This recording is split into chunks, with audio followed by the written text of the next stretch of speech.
Ada hadis yang mengatakan jika kita berpuasa tapi kita tidak salat maka tidak diterima puasanya. Apakah ketika kewajiban dalam rukun Islam salah satu tidak dilakukan maka ibadah yang lain tidak diterima? Bagaimana status hadis di atas? Baik, itu jelas sekali. Jangankan salat kok. Jangankan salat, bukan satu salatnya, status puasanya. Jangankan masalah salat, masalah perilaku dinilai. Awas, hati-hati. Nabi pernah menyampaikan satu peringatan keras, hati-hati. Hadisnya bahkan hadis yang sangat luar biasa, mendekati hadis tingkat tinggi derajatnya.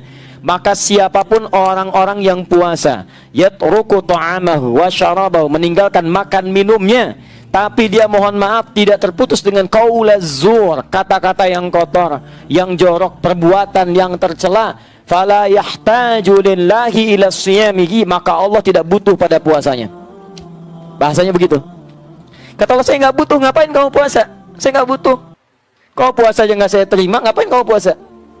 Ya, jadi kalau masih ada orang puasa senang mencuri, ada orang puasa senang mencela, ya itu kata Nabi, Allah nggak butuh pada puasanya. Yang seperti itu ngapain puasa? Allah nggak butuh pada puasanya. Ini bahasa yang sangat tegas sekali, sarkas, bahasa yang sangat tinggi. Artinya jangan coba-coba menyandingkan puasa dengan maksiat. Anda puasa itu fungsinya menutup maksiat. Awas, puasa fungsinya menutup maksiat. Jadi kalau ada orang puasa masih mengerjakan maksiat, ada yang salah dalam puasanya. As-Siyam, kitab As-Siyam, Sahih Al-Bukhari, jilid pertama, paling kanan sebelah bawah. Qala Rasulullah sallallahu alaihi wasallam an Abi Hurairah radhiyallahu ta'ala anhu qala Rasulullah sallallahu alaihi wasallam, hadis riwayat sahabat Abu Hurairah semoga Allah meridai kepada beliau menyampaikan Rasulullah sallallahu pernah bersabda, lihat kalimatnya, as-siyamu junnatun. Puasa yang benar itu akan memberikan perisai dari kemaksiatan. Jadi kalau orang benar puasanya, maka dia punya perisai dari yang buruk, yang kotor, yang tidak baik dibuang. Fala yarfuth, la-nya nahi, larangan. Maka orang puasa tidak boleh mengerjakan yang kotor. Rafath, kata-kata kotor, jorok, tindakan kotor, tidak bagus itu rafath. Awas, hati-hati. Begitu dikerjakan tidak ada nilai puasanya. Ini saya kasih tahu ya. Ini bahaya nih. Puasa itu ada yang namanya mubtilat, yang membatalkan langsung. Ada yang mufsidat, yang merusak. Kadang-kadang orang sangat care dengan yang ini, tapi abai dengan yang ini. Ini paling bahaya. Yang ini membatalkan langsung, makan, minum. Baik. Kumur-kumur membatalkan tidak? Tidak, tapi kalau kumur-kumur pakai sirup, batal puasa. Ini ya. Lok telan misalnya kan, nah ini batal. Jelas, selesai. Yang ini nih yang nggak kadang-kadang nggak disadari, merusak. Gibah, mencela, ini merusak dan mengurangi peluang pahala puasa.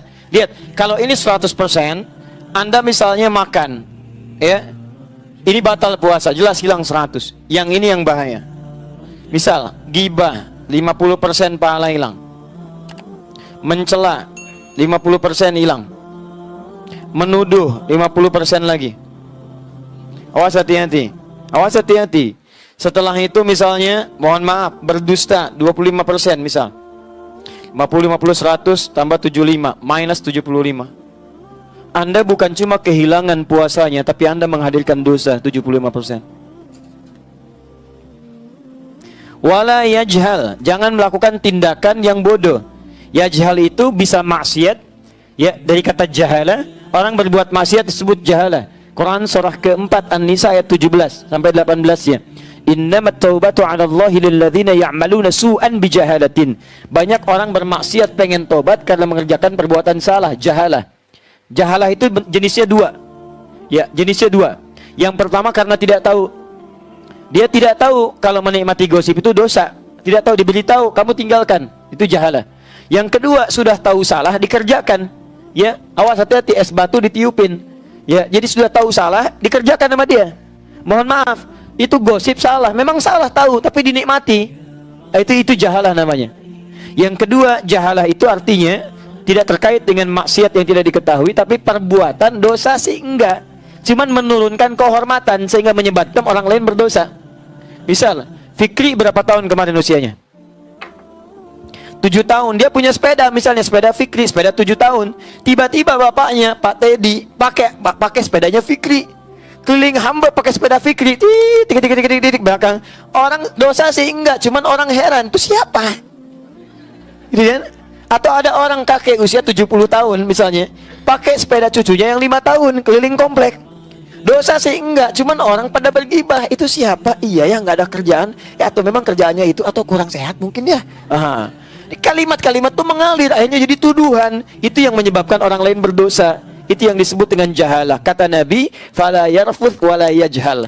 Orang yang berbuat jahalah, berbuat rafath, maka maaf, Allah tidak butuh pada puasanya, apalagi meninggalkan sholat.